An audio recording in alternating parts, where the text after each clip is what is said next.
Hello, everyone. Thank you for joining us today. Welcome to Iran 1400 Spotlighting an Author event. Today, we will be discussing Claudia Yaghoobi's Temporary Marriage in Iran, Gender and Body Politics in Modern Iranian Film and Literature. I'm very much looking forward to a fascinating conversation. But first, I'd like to explain what Iran 1400 Project is for those who might not know. Essentially, the goal of the Iran 1400 Project is to encourage healthy and productive conversations about Iran, rather than shouting and posturing.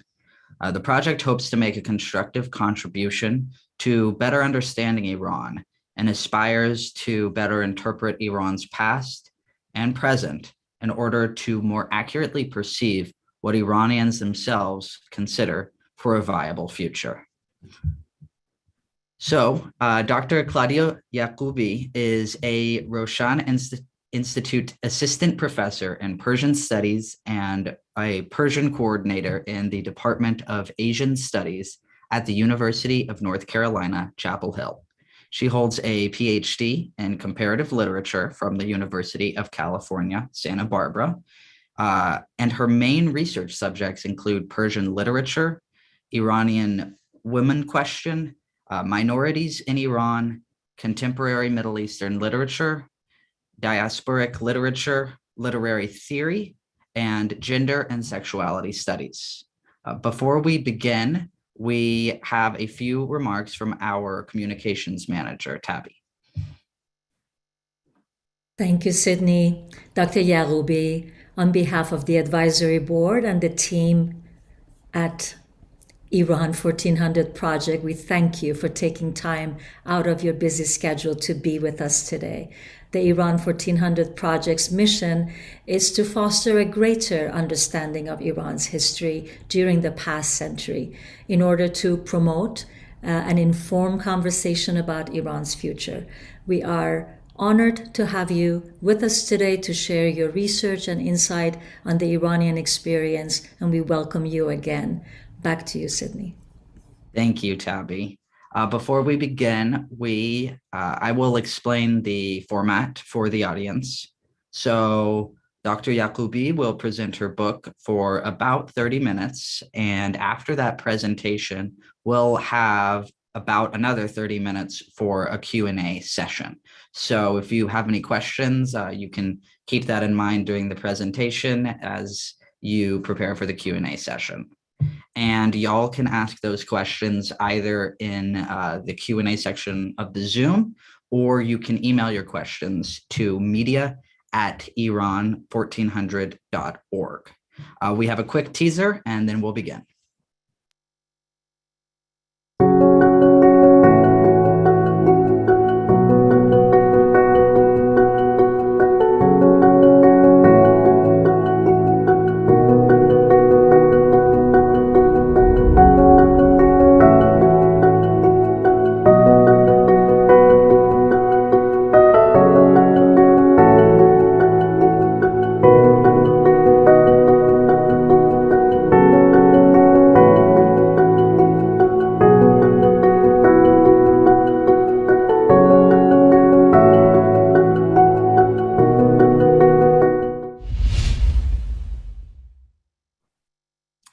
Whenever you're ready to begin, you can, Dr. Yaghoobi.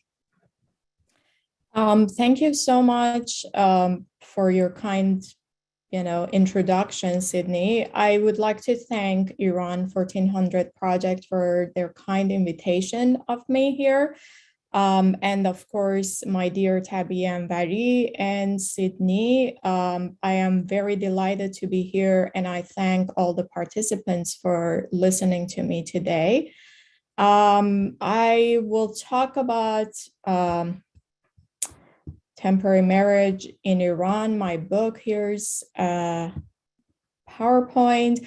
So as you can see, the title of the book is Temporary Marriage in Iran, Gender and Body Politics in Modern Iranian Film and Literature. And for those of you who are not very familiar about temporary marriages or sigheh marriages in Iran, I will give a brief description of what these marriages mean, and then I will trace the historical background in modern Iran, as well as talking about all the literary works and the cinematic works that I have focused on, and my argument and the theoretical concept of body politics and the female body that I have worked with in this book. So beginning with what sigheh marriages or temporary marriages are. Sigheh is a tradition that predates Islam in the Arabian Peninsula, which means that it is not an Islamic, but a cultural. So it's not a religious tradition or practice, but a cultural one. It was there before Islam. It remains a legitimate function among the Iranian 12 Shiites. Omar, the second caliph, however, outlawed sigheh, but Shiites decided to view this command as optional and non-binding. Even though it is banned in Sunni communities, some forms of the custom have survived even in Sunni communities, which are known as orfi or mesyar. Orfi marriages, which are common law marriages, do not have state or religious recognition. So they are not sanctioned religiously, and they are not recognized by any government or state. After 1979 revolution in Iran, however, Sunni clerics began making orfi more legitimate. So they now assumed to be having some religious blessings in Iran as well. Mesyar marriages, which are mostly prevalent in Saudi Arabia and Emirates, they are for traveling and pilgrimage, basically traveling men during their pilgrimages. And they are religiously sanctioned, and they grew popular mainly among the migrant workers in the Gulf region. However, they're similar to sex tourism because of the involvement of the underage girls. Now, there are some differences, major differences between temporary marriages and formal marriages, which are called nikah marriages. As you know, you might know, temporary marriages are, basically a contract kind of marriage between two consenting adults.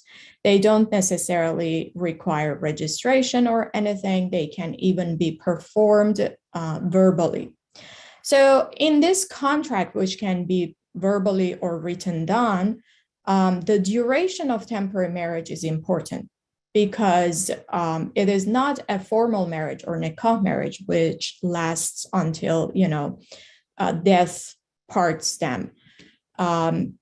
Therefore, when the two adults are, contracting this type of marriage, they decide on the duration, and it can be from an hour to 99 years, and it can also be renewed multiple times. There's also a financial exchange, or the amount of dowry or the mehr that they discuss at the initial time of the agreement. In temporary marriages, as opposed to nikah marriages, we don't have nafaqeh or alimony. And there is no formal divorce in temporary marriages because based on the duration and the agreed upon time length that they have had initially, the marriage ends by the end of that time, and that's it. By the paying of the settlement, that financial exchange they have agreed upon, the marriage ends. And then after the marriage ends, the woman has to keep a period of abstinence, which is called iddah. And this iddah is 2 menstrual cycles or 45 days for a temporary wife or a woman from, a sigheh marriage. However, in nikah marriages, this is 3 menstrual cycles. And usually this is to make sure about if there is any pregnancy and children out of these marriages, to make sure about the paternity. And then In these kind of marriages, in sigheh marriages, we have no inheritance for the woman. But if there are children out of these marriages, the children do get inheritance if the father accepts and acknowledges paternity, which in many cases they do not. Now, historically, in modern Iran, I'll just trace this history from Qajar era because that's what I've worked with in this book. In Qajar era, sigheh marriages were used as tools for various political purposes. For instance, one way these kinds of marriages were viewed was as a measure to avoid gender segregation, as opposed to being a mere sexual outlet. Although pleasure and gratification in a legal context were still used as reasons for sigheh, and men might still bring their sigheh wives home as maids for their nikah wives, other times these sexual liaisons were only, lasted only for an hour or so, or a few hours at most. According to gender theorist and historian Janet Afari, it became apparent that in Qajar era, sigheh was also heavily class-based. So women in lower socioeconomic strata of the society, for example, those who worked for the bazaris, would enter these sigheh marriages and provide a kind of income source for bazaris. Now, these same bazari men who approved sigheh marriages to anyone for their employees would not approve of sigheh marriages for their own daughters unless the man involved was from a higher socioeconomic status. But the women who relied on them financially, they would contract them out very easily to anyone. So this was a great source of income for bazaris. It was also a great source of income for the clerics who in pilgrimage zones would approach widowed and divorced women and make arrangements for them to become sigheh women, sigheh wives for men who were on pilgrimage. During the Pahlavi era, beginning with Reza Shah, his regime prioritized a major health campaign as state policy. So at this time, sex work and temporary marriage were seen as parallels, and they were seen popularly in legal and medical circles as the reason for the spread of venereal diseases. However, the clerics saw no links between the two, disagreed with this kind of argument, and also opposed any measures taken by the state to curtail male sexual privilege. And clerics argued that if men contracted sigheh marriages, they would not visit brothels and they would not engage with sex workers. Therefore, they would not spread venereal diseases. Now, Reza Shah's government was only focused on traditional institution of marriage, marital hygiene, population control, and sex work. It did not concern itself with, sigheh marriages and the spread of venereal diseases in sigheh marriages. Even the Marriage Act of 1931, which required pre-marriage health certificate from men, did not curb infection rates, and it still permitted polygamy, but it required the registration of sigheh marriages at that time. Now, during Mohammad Reza Shah Pahlavi's period, despite all the changes and dramatic, reforms that we see in the realm of gender and sexuality, these reforms mostly affected women in urban middle-class communities, while the institution of marriage remained much the same in many poor, rural, and urban communities. So although monogamy was still the norm in rural and migrant communities, sigheh still existed, because it functioned as a source of income as well as sexual outlet for many, including, again, clerics and the bazaris. Under the Islamic Republic, first on Ayatollah Khomeini's agenda was purification of the red light district of Tehran, whose female inhabitants were arrested and imprisoned and sent to rehabilitation centers where they were forced to contract sigheh with war veterans or Revolutionary Guards. After the revolution, sigheh was encouraged by the state, and the public pulpit of Friday prayers became this popular platform from which clerics started encouraging people to contract sigheh marriages. Sigheh was presented as sawab, or heavenly reward, at this time, and as a means to prevent social and sexual disorder. During and after the Iran-Iraq War in 1980s, then President Hashemi Rafsanjani promoted sigheh as a means to solve the socioeconomic problems of young war widows. Most women for whom temporary marriage was their best option were from lower socioeconomic status. Therefore, temporary marriage during and after the war was another factor in maintaining gender and class-based inequalities. However, many urban middle-class women, even though they abhorred sigheh marriages, they began using it and practicing it to their own benefit for reasons of social mobility or financial advancement. For example, they became sigheh of men affiliated with the state who could provide them with a posh and luxurious lifestyle. However, they kept these relationships, these liaisons, secret, because, as we know, there is a social stigma attached to sigheh marriages in Iranian culture and society, particularly for women. In addition to using sigheh marriages to solve social problems associated with war widows, the Islamic Republic also encouraged them as a measure to circumvent sexual disorder in the country.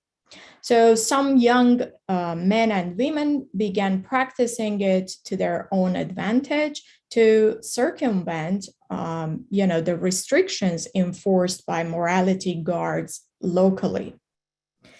At this time, sigheh as trial marriage also became very common amongst the youth who wanted to get to know their partner before entering a formal nikah marriage. During the 2000s, the state offered to open chastity houses, or khaneh ifaf, for members of Pasdaran Basij and war veterans, where they could use sigheh with sex workers. However, this proposal faced much criticism, and it never became a law. During Mahmoud Ahmadinejad's presidency, between 2005 to 2013, sigheh once again made headlines in Iran as Iran's solution to its social problems. For example, in 2007, Ahmadinejad's interior minister encouraged Iranian youth to enter sigheh marriages without their parents' knowledge. And this again created strong backlash. Ahmadinejad released a statement clarifying that the minister's offer should be viewed as a cleric's proposal rather than a state representative's. In 2007, the parliament also proposed some reforms to a number of articles in the family protection law, including Article 22, which proposed the removal of the registration of sigheh marriages, which means the removal of women and children's financial and legal rights in sigheh marriages. Between 2008 and 2013, there was, demonstrations, strong protests from women's rights activists. However, in 2013, this was made law. According to this law, sigheh marriages are registered only if the woman asks for it at the time of the initial agreement. It will be registered if the woman is pregnant, because in that case, they need birth certificate for the child and a father to get the birth certificate. And only if this is the kind of trial marriage, which is going to result in formal or nikah marriage. So even to this day, sigheh marriages still remain strong in religious and pilgrimage zones, and clerics play major role in, contracting and initiating sigheh marriages. Now, for this book, I did much of the research in the National Library in Tehran, and the research returned 50 or so literary works, such as, fiction, short stories, and novels, with a focus on the subject of temporary marriage or sigheh. Of course, not all of them had sigheh as their main topic of discussion in the book. Some of them had sigheh as a subplot. However, there are various connotations that you can find in these books that sigheh is referred in that context. So here's a list of some that I found out. Some of these connotations or some of the contexts that sigheh are used include religious factors, for example, as I mentioned, pilgrimage zones and clerics, and specifically clerics' exploitation of the worst and widowed women in this context. There is also political/power relations. For example, we have so many property owners, landowners, khans, kadkhodas, police officers, law enforcement that are involved in forcing women to enter sigheh marriages with them. There are sociocultural factors, for example, paralleling sigheh with sex work, the negative consequences of sigheh for the children out of these marriages, the public abuse and mistreatment. So there is the private concept of it, but there is also the public mistreatment of these temporary wives. And then temporary marriages that are contracted as a means to save family honor and to save family's face. There are a few works that refer to the benefits of temporary marriages for widowed and the worst women. The research about the Islamic Republic was very minimal because I couldn't find any substantial literary works that focused on sigheh. A few works that focused on sigheh during that were published under the Islamic Republic either refer to Arab sheikhs and sigheh, or the setting of the story was in Qajar or Pahlavi era. So they were not useful for my purposes in this work, in this book. That's why I decided to work with cinematic works, and I chose two works that were significant for me for reasons that I will mention. Now, as I mentioned, sigheh during the Pahlavi era is mostly because of financial reasons, financial necessity, or family honor, or it's a forced matter. But when I look at these cinematic works under the Islamic Republic, one thing that differentiates these works is that now we see, in addition to everything that was happening in Pahlavi era, here we have a new group of women who are also contracting sigheh marriages, who are independent, educated, employed in high-ranking positions, jobs, very modernized women who don't need the financial aspect of it, who don't believe in saving face or saving honor of the family because they have, very modernized view of everything. So why are these women contracting sigheh? Because they want to practice, they want to exercise their rights to their body and their sexuality. They want to have that agency to choose what kind of marriage they want. Some of them even don't believe in traditional institution of marriage. There are a few who also want, motherhood, desire motherhood, but not necessarily within the traditional format of marriage. So it was very interesting to work with this material. The works that I focused on in this book include Moshfegh Kazemi's Tehran Makhuf, Jamal Zadeh's Masume Shirazi, Gulistan's Safar Esmat, Chubak's Sang Sabur, Al Ahmad's Jashn Farkhonde, and the two cinematic works are Shokaran by Afkhami and Zendegi Khususi by Farah Bakhsh. Now, what's important about all these works is that they all demonstrate the manner in which the practice of sigheh impacts women by calling into question how sexuality works as a form of political analysis and power. And as it is clear, you can see I'm not just focusing on literary and cinematic works in this book because I needed to move beyond these cultural productions to understand what was going on, including the sociocultural, historical importance of each one of these, the moments that these books were written, or the moments that the setting of the book refers to.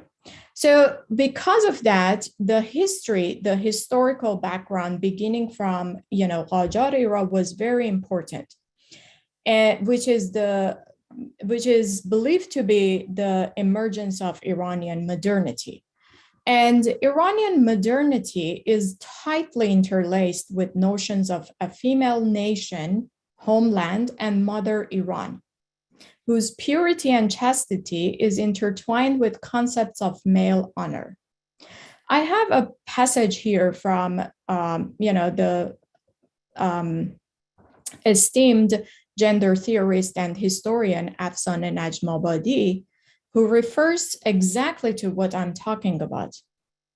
Iranian nationalism was formed around Khak Pak Vatan, the pure soil of homeland, which reconfigured Vatan from its earlier Perso-Islamic meanings as one's birthplace to a modern territorialized homeland imagined as a female body.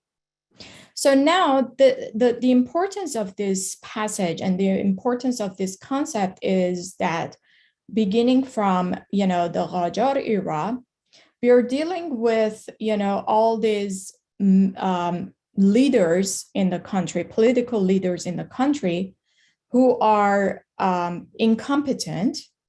And then the mother Iran is, linked with corruption because the leaders are corrupt. And then we have the emergence of Reza Shah, who suddenly emerges to save the honor of the female mother Iran, which also includes all women in the country. Here's a passage from the book I will read to make it clear what the argument I'm making here is. And this is how I use this passage in my analysis of Tehran Makhuf. Moshfegh Kazemi's Tehran Makhuf explores political and government corruption and social insecurity in the years after the constitutional revolution, as well as the public's desperation after the constitutional revolution failed to achieve its intended result. It is significant in depicting the fatherless female nation in the hands of ineffectual monarchs and government officials. This political inefficacy is portrayed in Tehran Makhuf in its treatment of the country, but also its women, the female body, and sexuality. With Reza Shah's emergence as the ruler of the nation and his attempts to unify the nation under Mother Iran, the nation, this Vatan, this female Vatan, and the female body came under the protection of the collective masculine monarch and state. Now, because I'm talking about female body, let's a little bit very briefly talk about body politics, theories of body politics, and how I have applied them in the female body and sexuality in Iran, specifically for sigheh women. So in this book, my analysis examines the figure of sigheh as the sexual other in Iranian fiction and film. And because I believe that societies are the bedrock upon which, because I believe bodies are the bedrock upon which societies are built, it was important for me to explore how and why women's bodies, and specifically in this book, I focus on sigheh women characters' bodies, engage with the state, that is politics, and society. It was also critical for me to understand what constitutes a transgressing body. Because, you know, as we're talking about female body, mother Iran, and this fatherless mother Iran who suddenly comes under the protection of this guardian, it shows that sociocultural, moral perspectives and virtues are always mapped out on bodies, but also on female bodies. And we probably all know that governments usually, when they want to establish their authority and legitimize their authority, they begin by mapping out their policies on the bodies of the citizens of the country, specifically on the female body. So what was this transgressing body, and why is sigheh woman's body considered transgressing? And why is it, therefore, because it's transgressing, excluded, marginalized, invisible, and vulnerable? My argument was that because sigheh women are posing a threat to normative discourses of sexuality, of female sexuality in Iran at the time, because of that threat, they are marginalized.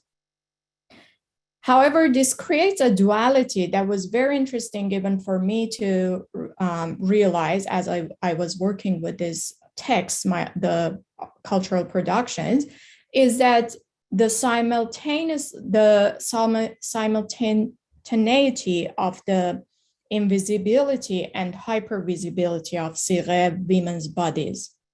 That is, they are transgressing and posing threats, so they are hypervisible. Therefore, they have to be policed, regulated, controlled, and marginalized and excluded. So there is a duality that was very nuanced to work with. It's not just this linear conversation or linear discourse. Another passage from the book I will read to make my main arguments probably more clear. This is on page 18 in the introduction.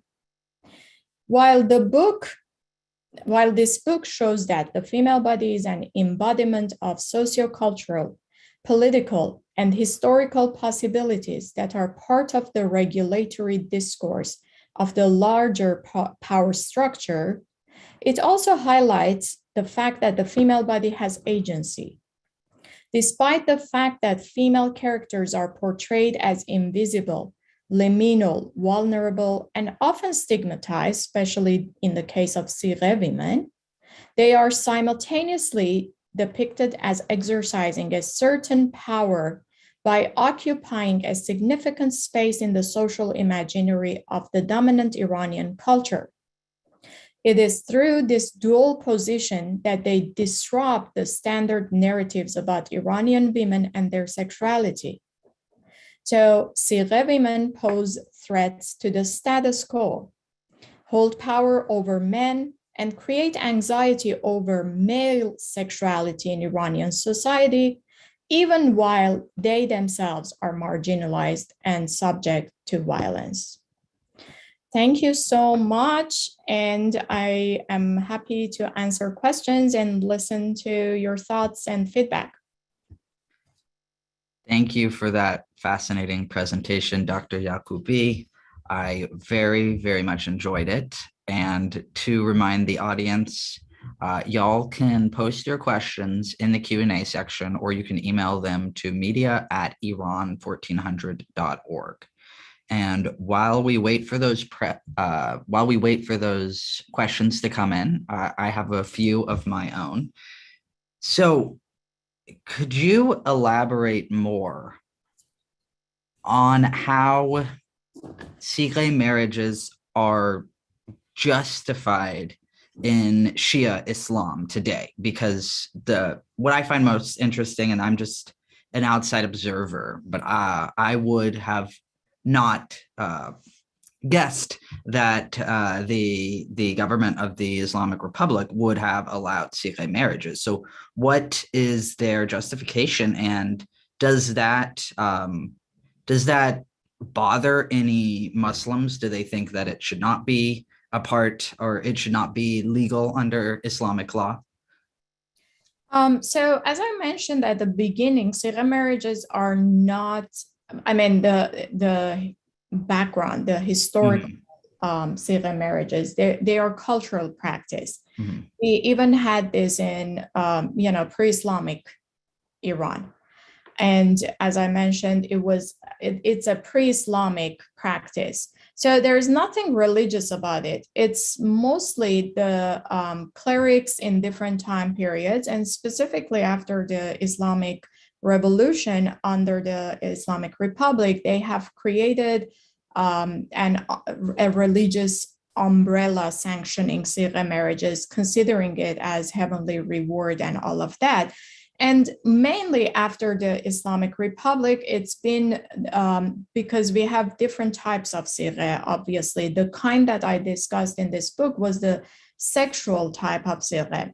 We have so many different non-sexual types of sigheh also for interactions of, for example, no-mahrams, those who are not related to each other in terms of kinship and blood kind of thing, or also the ones that are sababi, or that type.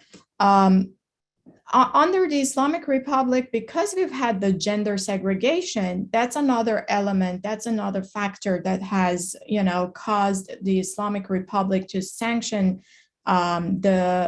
these sigheh marriages as as okay. So today it is considered something that is just like mostly the middle class, the more educated sections of the society consider it as similar to sex work, with this facade of religious sanctioning by the government. But it historically, its origins doesn't have that religious, blessing or any significance, for that matter, religious significance. So it's been mostly the government manipulating it to the, to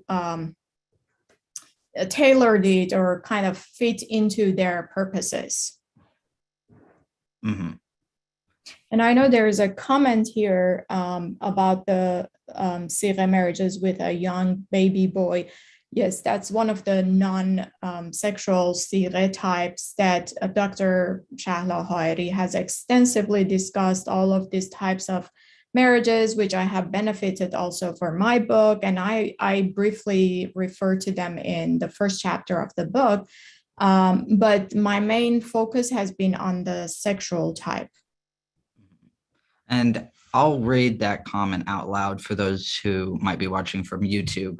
It says, someone wrote, "When I lived in Iran in the 60s and 70s, my religious nanny asked to become the sigheh of my baby boy so that she would be a member of the family and not have to rush to put on her chador when my husband walked in. We agreed, so my son had his first wife at 8 months."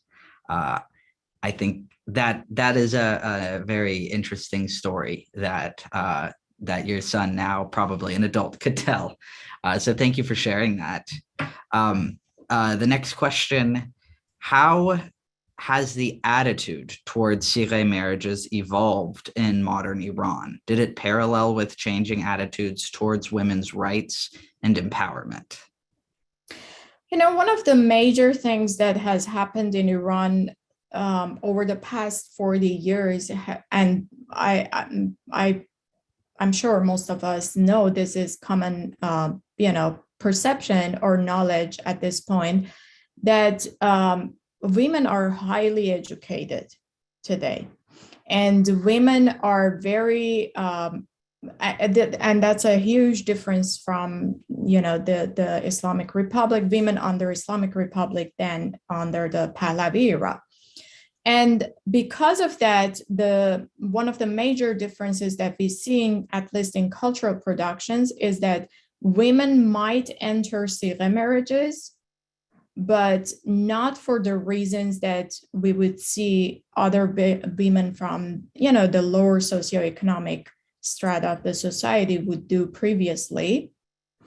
I'm not saying that, that kind of sigheh marriages are abolished and do not happen. We still have women who do need, financially have financial needs, and they have to enter sigheh marriages because of their financial necessity.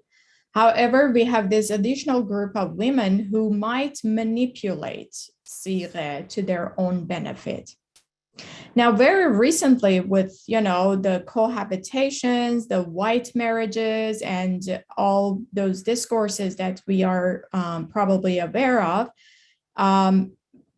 the youth are no longer contracting sigheh. They are just, cohabitating, and they are going with the white marriages. So it's evolving in ways that is interesting. When I was in Iran at the time, what was the norm of the society, which is like 15 years ago,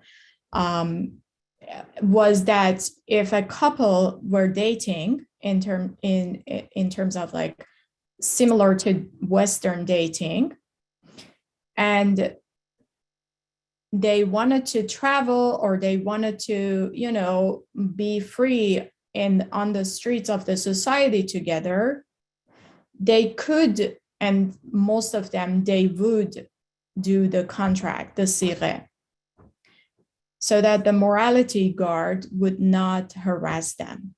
And if they stopped, they had a reason. Now, there is a loophole here because, sigheh the registration of sigheh is not mandatory. It can happen verbally. So as an Armenian myself, I could have claimed that, with my boyfriend, I have contracted sigheh. So it's different. Today, we have this additional group of young people who are using it to their benefit or who are not using it at all. But that doesn't mean that the sigheh has been, completely abolished. Mm-hmm. Thank you. The next question is about what you said about menstruation, having to wait after that sigheh marriage. I'd imagine, especially from what I read in your book, that this is not always the case, that they wait those 2 menstrual cycles, especially as this could pertain to sex work. That does not seem economically successful to only enter and say, 6 sigheh marriages a year. Exactly. That's a great question. And it's one of the major double standards of sigheh marriages because, men can enter multiple sigheh marriages at the same time. And there is no limitation or no restrictions for them. However, women who are most of these women are the ones who financially need this kind of contract, have to wait until, the paternity or the pregnancy or everything is cleared out so that they can, get into the next temporary marriage, which is not practical for them and therefore is not happening. And that's why there are so many also complications if there is a child, involved, because then they don't know whose child this is, and then they have to do paternity. And most of the time, from the cultural productions, at least all of these chapters I have analyzed, the men get rid of women basically by literally getting rid of their bodies. The female body, which poses threat, they have to eliminate it. So they murder the woman. And of course, the child, the unborn child. Mm. Yeah, it's not practical for them. Thank you. The next question, another one of mine. So from reading your book, I saw that two of the sources that you covered had a case where a pregnancy came out of the sigheh marriage. Because of that, I wanted to ask, what is the situation like in Iran for resources to contraceptives? What's the situation for resources to just opportunities and options after getting pregnant, and what's available, what's accessible? Well, so first of all, in sigheh marriages, the contraception is the prerogative of the man. So he decides if there will be contraception or not. And most men don't want to have any kind of contraception that will interfere with their pleasure. So again, another double standard that the woman has to, suffer through maybe pills or any kind of, contraception. Again, we're talking about the female body that has to go through this for the pleasure of the man. And in one of these films, for example, when she gets pregnant and she announces to the man, the husband, that she's pregnant, he even goes as far as accusing her of having multiple partners. Why? Because they were, using contraception. How did this happen? And then accuses her of multiple partners, while he has the right to have multiple partners. So the double standard there. Today's Iran, in terms of contraception, obviously very difficult to have access to contraception for women in Iran. But I know that I have read in the news very recently that it's becoming even more and more difficult for women to have easy access to, contraception. So it's very difficult for women to not have children out of sigheh marriages if they are involved in many sigheh marriages. And then there comes the question of obviously abortion, which many of these men ask the woman to go through abortion without considering the fact that, again, we're talking about the female body is going through this trauma.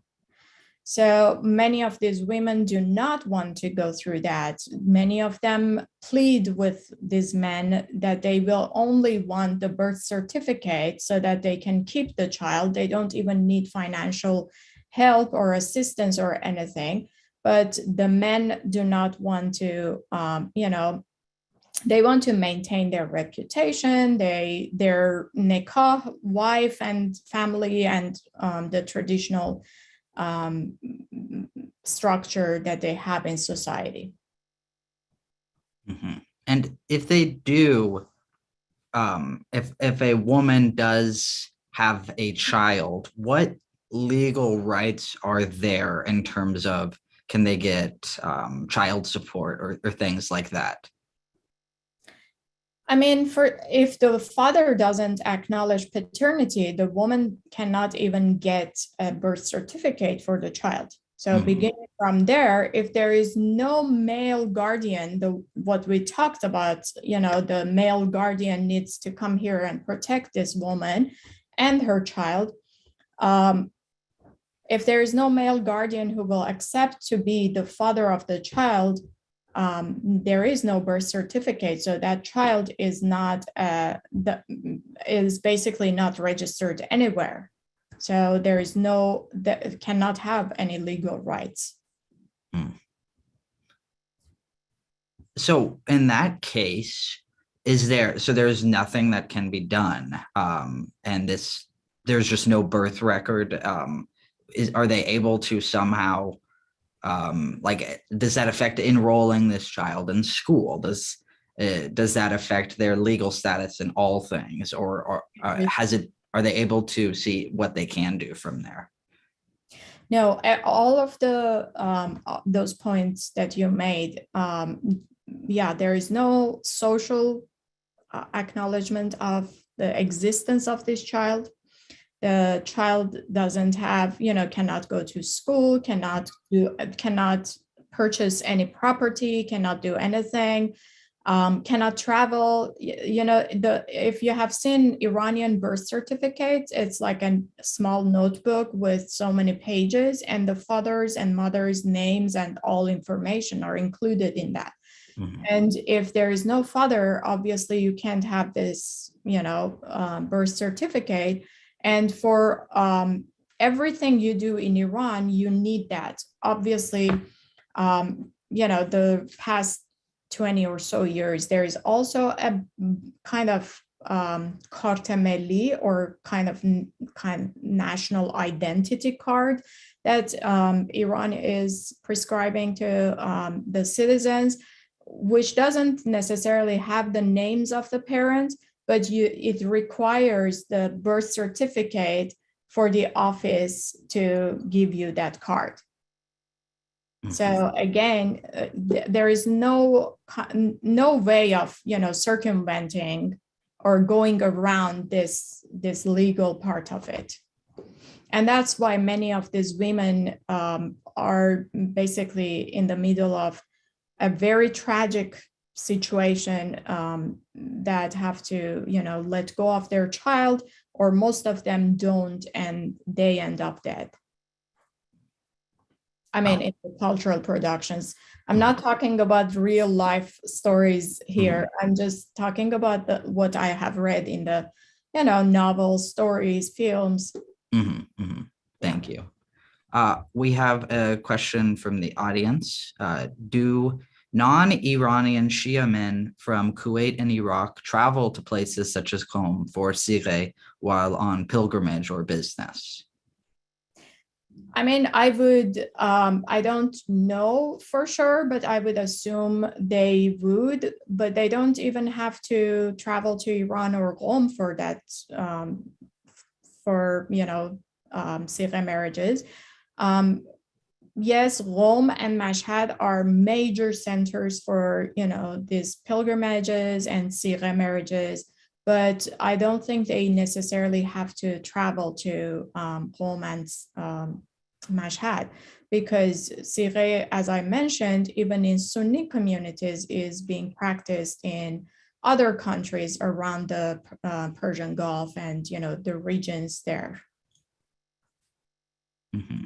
One thing that might be interesting for the audience is that in Qajar era, non-Iranians, that was a time that we had a lot of Western interaction, and we had many people, many men from the West traveling to Iran.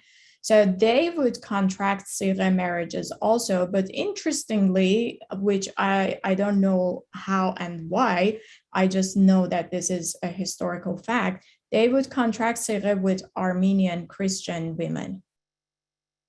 But why did they need sigheh? I don't know. Interesting. Thank you for sharing that. The next question is about the concept of what I found interesting is that if someone is in a sigheh marriage before a more formal marriage, it can be assumed that if it was on the sexual side, can be assumed that sexual relations occurred. Does that complicate a woman's chance of entering into a formal marriage because they are not viewed as a virgin? Did you see complications there in your research? Yes, that's a great question. Virginity is a major concept in Iranian culture and still dominates the culture in terms of, again, female body. If women are not virgin, for their first marriage, they cannot, it's basically considered that their reputation and the family's honor and everything is tarnished. And this is not about, families who are very, modernized or they think differently. I'm talking about the majority, most traditional understanding and concepts of marriage and virginity. And therefore, many fathers will not agree for their daughters to be in a temporary marriage before their formal marriage. And therefore, that's why it is most beneficial for women who are divorced or widowed. Mm-hmm. And the divorced or widowed women who cannot find any other potential or opportunities or, suitors and marriages, this is their kind of best option. But for women who can find other options, it is they can use the other options. For single women, it's basically not advisable. The families don't agree.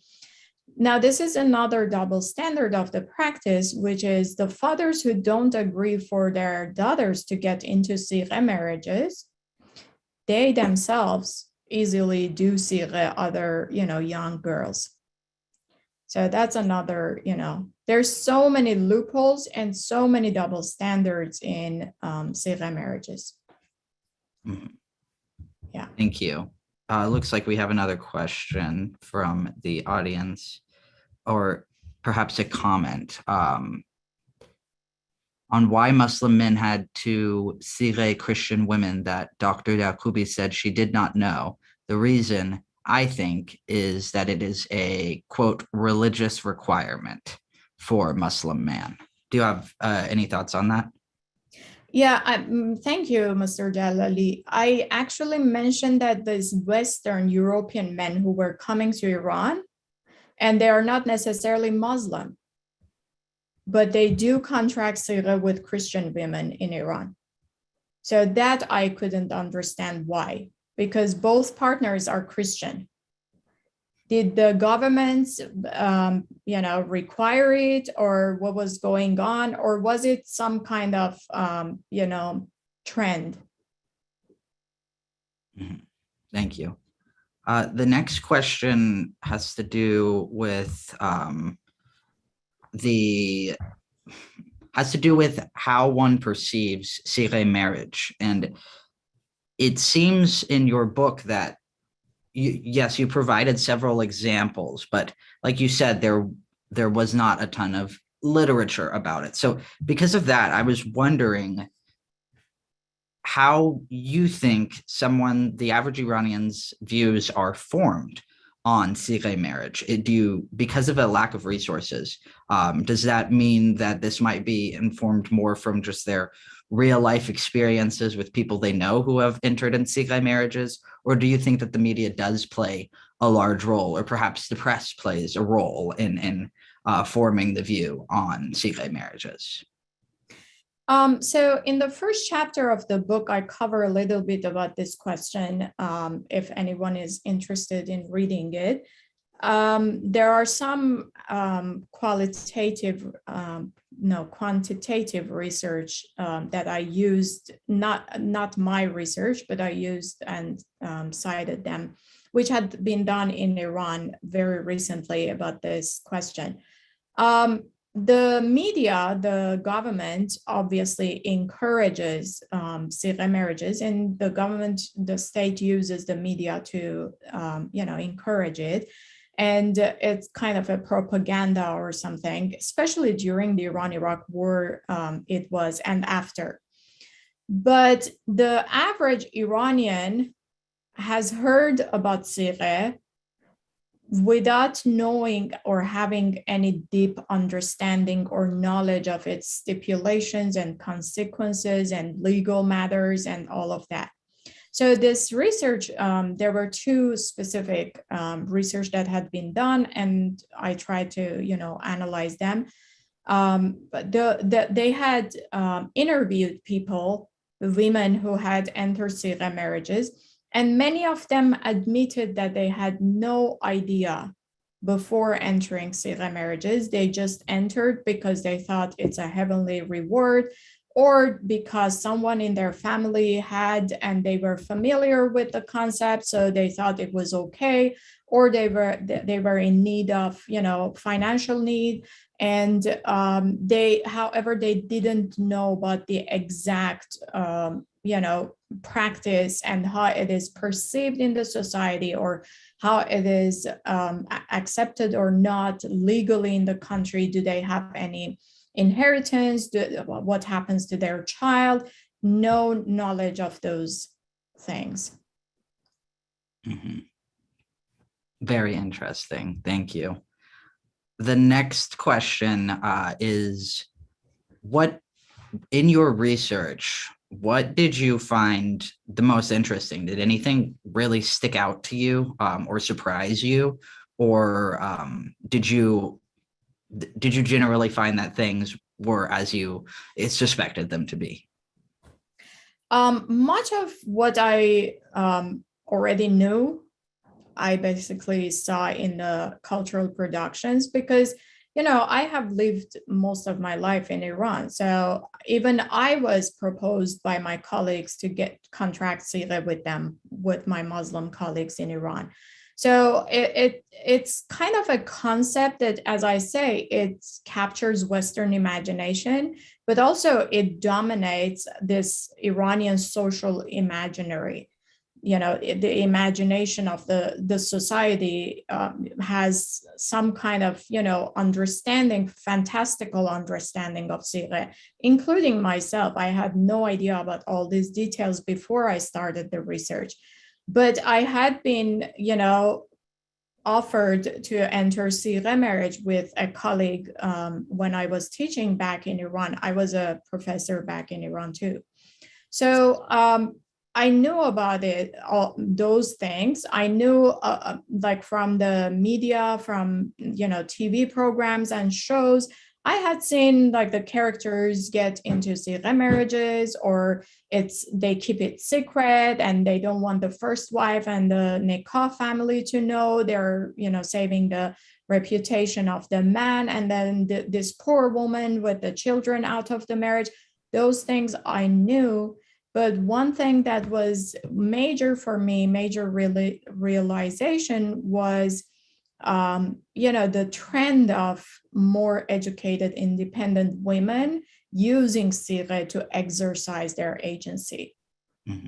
which was kind of a hopeful point for me, that at least women, even if it's to their own detriment, because in these works we see that they're murdered at the end, even if it's a damage kind of thing, I feel like to some extent they demonstrate, their agency, and they try to have some control over their life and their own story.